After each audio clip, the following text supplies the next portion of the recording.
Olá, meus amigos. Flamengo larga na frente e é primeiro clube de futebol a ter contas auditadas por empresa do top 4 mundial.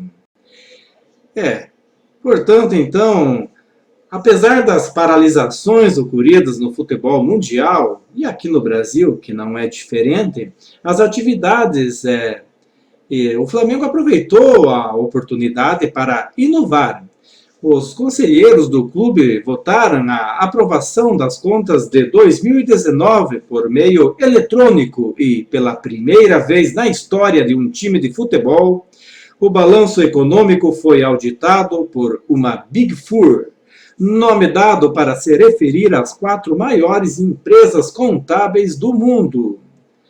É isto mesmo, galera. A informação foi divulgada por Cláudio Prakovnik, ex-presidente de finanças do Flamengo, em seu Twitter. De acordo com Cláudio, a empresa EY Ernst Young Global Limitada foi a empresa responsável pela auditoria do balanço do mais querido do mundo.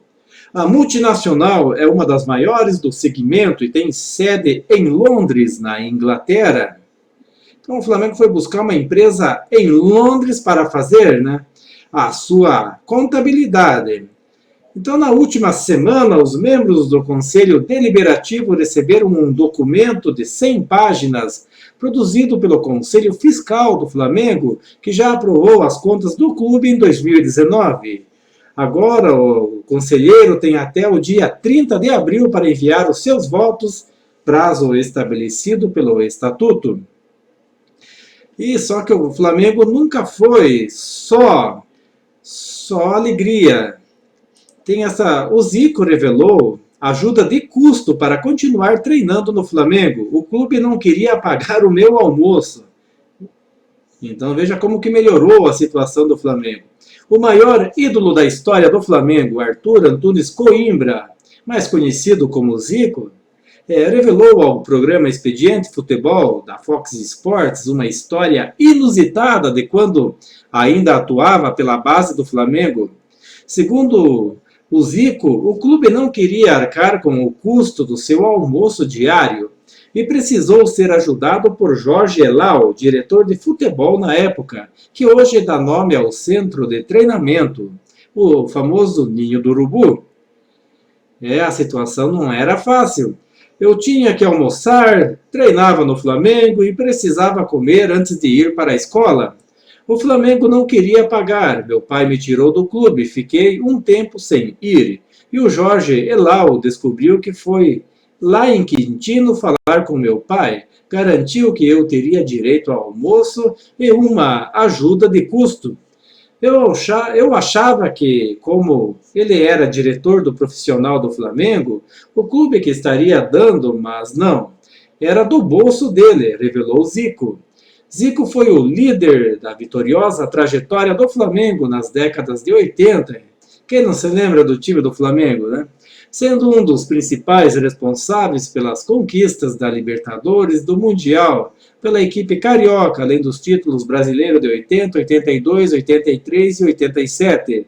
O Galinho é o maior artilheiro da história do Maracanã, com 333 gols em 435 partidas. E agora eu pergunto a você, meu amigo e minha amiga, se acaso o Jorge Elal não tivesse pago os almoços ao Zico, nós não teríamos título mundial e não teríamos todos esses campeonatos brasileiros. Para vocês verem o que é uma diretoria mal, que não sabe fazer planejamento, Então, quantos jogadores o Flamengo deixou ir embora por falta de profissionalismo e de uma diretoria capaz de conseguir manter os seus jogadores, e dar a eles o que necessita. Como nós temos lá no Ninho do Urubu hoje, uma sede muito bonita e muito bem estruturada. Então, isso é o principal de um clube de futebol. E o nosso Jorge Jesus, que pousa no Rio de Janeiro na noite da próxima sexta-feira e o Flamengo o espera com o termômetro na mão para a condução da negociação pela renovação de contrato. A estratégia está definida: esquentar as conversas praticamente paralisadas há mais de um mês e congelar a cotação do euro, principal entrave por um final feliz. Então, as partes iniciaram as tratativas pessoalmente no início de março, mas a programação foi impactada, pela crise que aconteceu durante todo esse tempo. Sem a realização de reuniões presenciais, os contatos passaram a ser menos frequentes e tudo que foi colocado na mesa há quase 2 meses passou a perder valor, literalmente. Mas alinhados quanto a tempo de contrato até o fim do mandato de Rodolfo Landim e condições de trabalho com autonomia para Jorge Jesus fazer adaptações na metodologia e no ninho do urubu, o problema sempre foi financeiro. E aí é que a variação cambial praticamente anula tudo o que foi debatido em um primeiro momento. Na ocasião, a diferença entre o que o Flamengo se propôs a pagar e o que Jorge Jesus pediu juntamente com a comissão técnica era cerca de 20%. Diante da realidade econômica mundial, será preciso muito talento com a calculadora e flexibilidade de parte a parte para encontrar um consenso. A relação euro e real sempre foi um ponto que chamou a atenção e o Flamengo e Jesus discutiam o congelamento na casa dos 4,80. Era um preço visto como aceitável pelos dois lados, visto que a cotação da época estava na casa dos R$ 5,20. A moeda europeia, no entanto, fechou a terça-feira a R$ 5,96, deixando claro a diferença de realidade. Além disso, a preocupação do Flamengo em relação às suas receitas em 2020. O clube já perdeu um patrocinador do calção e tem pendências no pagamento de parcela semestral do fornecedor de material esportivo, a Adidas.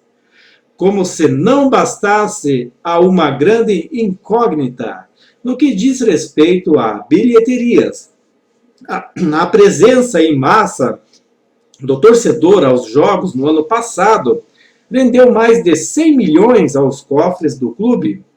E nesta temporada o calendário ainda é uma dúvida e a tendência é que o futebol volte com portões fechados. Com a estratégia definida e ciente de que será preciso muito jogo de cintura, o Flamengo aguarda pelo míster e saber usar o termômetro é fundamental, com certeza.